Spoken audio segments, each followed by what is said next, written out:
Good morning guys, si Jade ay tulog. Tulog. Ang ulam ko guys ay ito. Walang kamatayan. Walang kamatayan yung ano ko. Yung paksiw. O ilang pangatlong init na yan. Kung ilang kaiinit na. Wala akong nabiling ulam kaya ito na lang ang sardinas. Kaway-kaway diyan sa mga kumakain ng sardinas. Kain tayo mga meses. Mayroon buksan.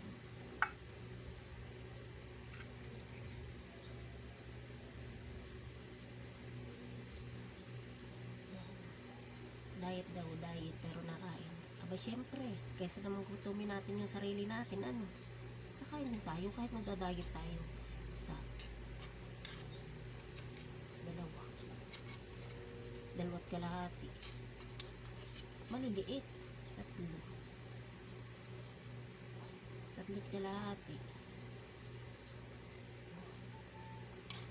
Ang dami niyang laman. 3, 4, 5,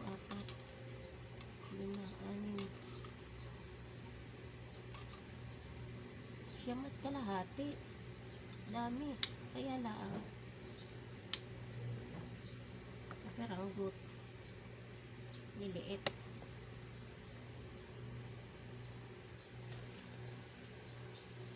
Nagigising na aking bunso. Kain guys. Thank you po Lord sa pagkain.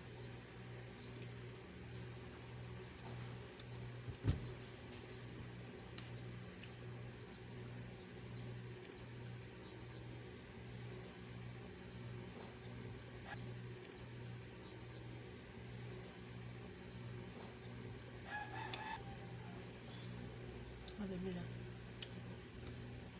akala ko ba diet sabat sa kumakain? Siyempre kahit isang beses sa isang araw kakain tayo. Diba na ito yung pinakukuha na natin ng energy. Hindi pwedeng gugutumin natin sarili natin na tayo yung mamamatay.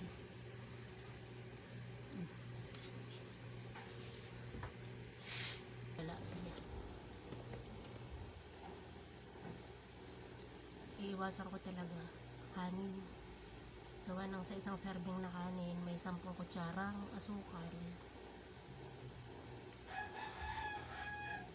Ibig sabihin pag nakatatlong kain ako na sa isang araw tapos may extra rice pa, mga 30 kutsarang asukal. Sardinas sakto lang yung alat niya. Halika dito, kumain ka. Anong gusto mo, kanin o pandesal? Ha? Naradong ilong niya.